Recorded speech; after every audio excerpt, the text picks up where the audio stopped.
महायुतीने मोठा विजय मिळवल्यानंतर बजेटमधून लाडक्या बहिणींना 2100 रुपये मिळणार का याकडे नजरा होत्या, पण 1500 रुपयांचे 2100 रुपये करण्याची घोषणा काही बजेटमधून झालीच नाहीये।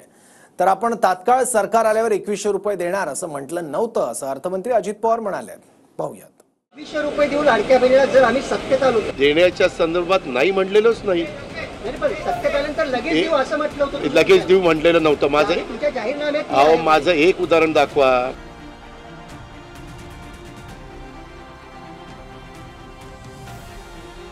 बंपर विजयानंतर महायुती सरकारनं पहिलंच बजेट सादर केलं। या बजेटमध्ये नजरा लाडक्या बहिणींचे पैसे 2100 होणार की नाही याकडेच होत्या। मात्र बजेटमध्ये तशी घोषणा काही झालीच नाही। अजित पवारांना पत्रकारांनी प्रश्न विचारल्यावर आपण सत्तेमध्ये आल्यावर लगेच देणार असं बोललो नव्हतो असं अजित पवार यांनी म्हटलंय। 2100 रुपये देऊ लाडक्या बहिणीला जर आम्ही सत्तेत आलो तर असं आश्वासन दिलं होतं। आम्ही सत्तेत आलोय ना, आम्ही देण्याच्या संदर्भात नाही म्हटलेलोच नाही। सत्तेत आल्यानंतर लगेच देऊ असं म्हटलं होतं। लगेच देऊ म्हटलेलं नव्हतं। माझं तुमच्या जाहीरनाम्यात अहो माझं एक उदाहरण दाखवा जाहीरनामा। लाडक्या बहिणी बोलतात मला एकच मिनिट, मला वाद घालू नका। मला जाहीरनामा दाखवा। आम्ही सांगितलेलं होतं पुढं सरकार आमचं आल्यानंतर आम्ही ह्याच्यामध्ये त्या ठिकाणी वाढ करू। आत्ता आमचं सरकार आलेलं आहे। पहिल्यांदा आम्हाला आर्थिक शिस्त लावायची होती, ती आर्थिक शिस्त लावण्याचं काम आणि वित्तीय निर्देशांक जे ठरवून दिलेले त्याच्यामध्ये यत्किंचितही बाजूला न जाण्याचं काम आम्ही केलेलं आहे। सध्या आम्ही लाडकी बहीण योजनेअंतर्गत दरमहा 1500 रुपये देत आहोत आणि नोव्हेंबरपर्यंत त्यांच्या खात्यामध्ये 750 रुपये जमा झालेलेच आहेत।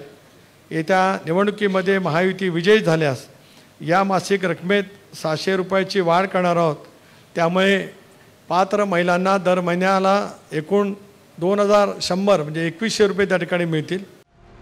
अजित पवारांच्याच राष्ट्रवादीचे प्रदेशाध्यक्ष सुनील तटकरे यांनी राष्ट्रवादीचाच जाहीरनामा प्रसिद्ध करताना महायुती विजयी झाल्यास 2100 देणार अशी घोषणा केली होती, पण बजेटमध्ये तशी घोषणाच झाली नाही।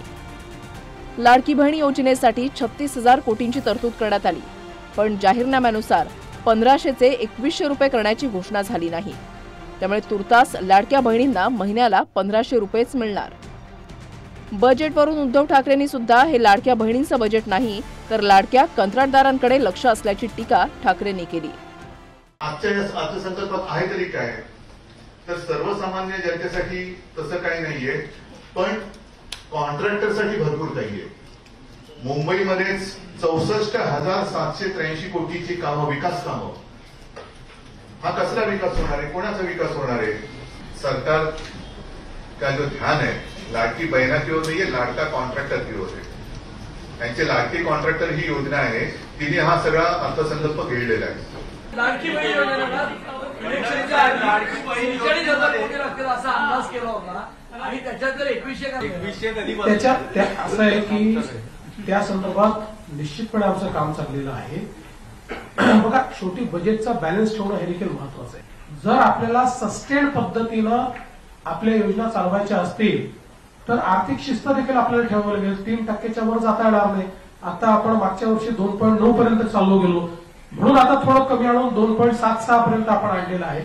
त्यामुळे याचा नीट बॅलन्स तयार करून आणि आता काही संसाधनं देखील आपण वाढवण्याचा प्रयत्न केला, ते करून आम्ही बजेटमध्ये दिलेली आश्वासनं आम्ही नक्की पूर्ण करू। लाडक्या बहिणींना 2100 रुपये देण्यासह शेतकऱ्यांच्या कर्जमाफीची घोषणाही महायुतीनं केली होती। मात्र कर्जमाफीची तरतूद किंवा तशी घोषणा बजेटमध्ये झाली नाही। त्यामुळे आव्हाडांसह जयंत पाटलांनीही सरकारवर निशाणा साधला। हे आणणार, ते देणार, ते करणार, तिथं आणणार, असं करणार, तसं करणार। अरे पण सगळ्या पैसे लागणार, आणणार कुठनं? तुटीचा अर्थसंकल्प सादर करताय, ती तूट खोटी दाखवताय। राजसन्यास आहे ना, नाटक कादंबरी काढून टाका ना।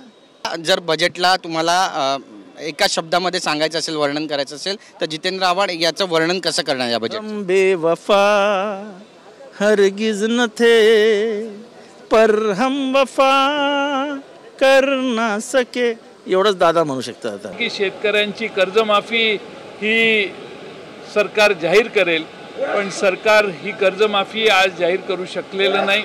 राज्याच्या अर्थसंकल्पामध्ये असमतोल तयार झालेला आहे। आपण बऱ्याच कष्टाने आधिक्याचा अर्थसंकल्प मांडायची परंपरा मागच्या दशकात ठेवलेली होती, पण आता ती मोडीत काढून जवळपास 45,000 कोटीपेक्षा जास्त महसुली तूट दाखवण्यात आलेली आहे.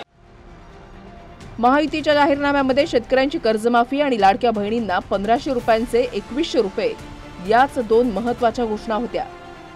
निवडणुकीमध्ये महायुतीचे तब्बल 230 आमदारही निवडून आले. मात्र बजेटमध्ये घोषणा न झाल्यानं विरोधकांना घेण्याची संधी मिळाली. गिरीश गायकवाडसह प्रदीप कापसे, TV9 मराठी, मुंबई.